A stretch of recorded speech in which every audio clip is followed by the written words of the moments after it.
Around 3/4 of adult social workers in our survey told us they either experienced difficulties or were refused access to hospitals, care homes, assessment and treatment units, or to see people living in supported living.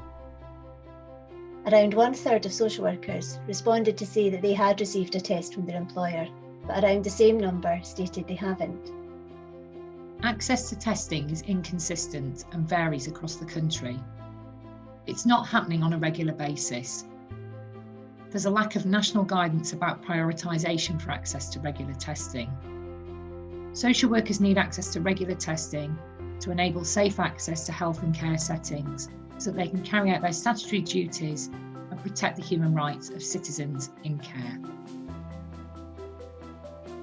I was unable to locate my father following admission to hospital. I wasn't allowed to visit him. My father was moved from one hospital to another and then to a care home. The hospital refused to give me any information, citing safeguarding as the reason. I was never given any further information about this. I was worried sick as I didn't know where my father was and worried that he'd got COVID-19. Organisations are working completely differently up and down the country. Even in the same organisation, there are different arrangements for visiting some people than others. Blanket rules from care homes that promote no one in and no one out is definitely not in the best interests of the person, nor is it upholding their human rights. I was not granted access to the care home, which I understand, but neither was the person allowed to leave to get fresh air and get out of the confines of their walls. It is worrying to be working using the telephone and not being able to visit people. Trying to discuss or elicit sensitive information, you wonder who is in the room and if the person will be safe after the call.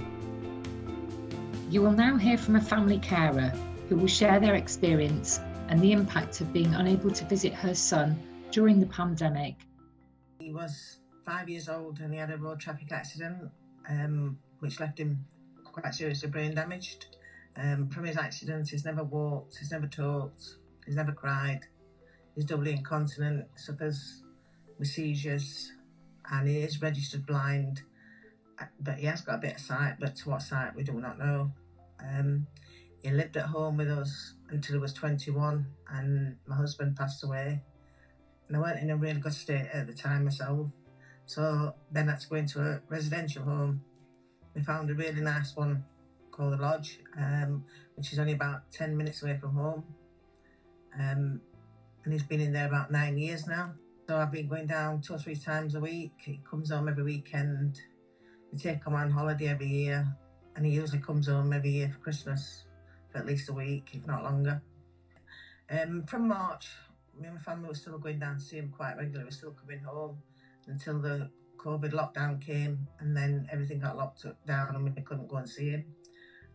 We had an iPad sent down for him to try FaceTiming us and things like that. It didn't really work that well because Ben was getting quite annoyed with it. He didn't like the iPad stuck in front of his face. We're not sure if he could see, but he could hear us and he was getting quite agitated. So we tried it a few times and it didn't work for him and it didn't really work for us. So we stopped that. So really we've not been able to see him at all because we've gone into complete lockdown. They won't let anybody go in or out. Even though they sent us pictures of him from the iPad, like being in cafes and being out in the community, but we couldn't still go down and see him, which was a bit heartbreaking. And we've tried looking into tests and things and nothing, we just keep getting hit in a brick wall, nobody will let us see him. In around August time, they opened, the lockdown finished and we went in, they opened garden visits for parents and relatives. And because Ben's registered blind, he can't walk or talk to you, he can't even speak to you.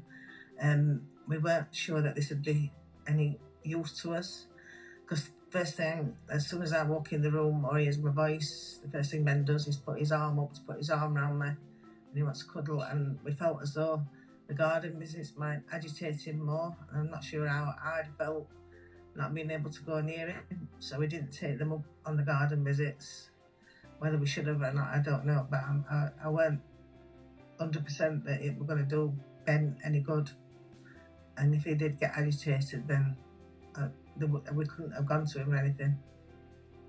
Right, we've heard on the news and everything about these rapid testings, what's coming out, and been phoning the lodge about these, if they've had any input on them and things like that. They said that they hadn't been passed by the borough that they was in, but we did a bit of research, we got in touch with the MP and things like that, and apparently it had been passed. And they've since told us, since we found that out, that they have got a few of the tests in, but they haven't had any staff training as yet to do the testing, so that they can't offer them to any relatives or parents involved. We've asked them about the home visit at Christmas, the 5 days. Well, we tried for 7, but they said that the government's only said 5. And at the moment, there's a best interest meeting going on with CCG.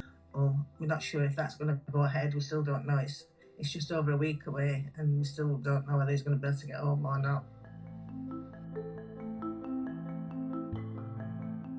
Well, it was all planned for Ben to come home for 5 days at Christmas, but then just before Christmas we got the cancellation from the government, and then it went down that he could come home for a few hours just for the day.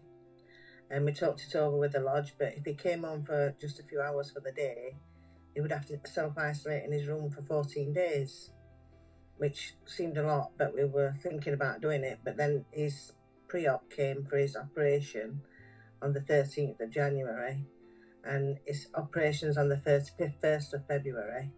So he would have to isolate another 14 days before he went into hospital. And we just didn't think it fair on Ben to be spending a full month in his room isolating for the sake of a few hours at home. So we cancelled Christmas. We're hoping to reorganise it again in March, all being well, everything going well. It broke all of his hearts. We were all really upset about it, but we kind of had to put him first because of the situation of him being in his room for such a long time and not being able to get out over New Year and everything. There's been, because of the lockdown, the testing was about to start until the lockdown came in. They were going to do the rapid testing and we were going to start visiting. Then the lockdown came, so all that was cancelled. We weren't allowed to go down and visit at all. He's hopefully this afternoon having his vaccine. The doctors are going down to the surgery and down to the care home and doing the residents' vaccines, not the care workers, but just the residents. So I'm not sure where that will lead us at the moment, if it'll lead in a better position to see him or not. There's been a lot, and it sounds really awful, but there's been a lot said about the old people in the nursing homes, but there's not been anything said about the younger people in nursing homes. And there's not been much information about the younger people in nursing homes or anything like that. And nothing's been said about them, but they're just in as much risk as any of them. And I just wish they were more centred on the disabled people and listen to some of the disabled people can't see, can't hear. And it would be nice to do individual assessments of these people rather than a group like they're doing.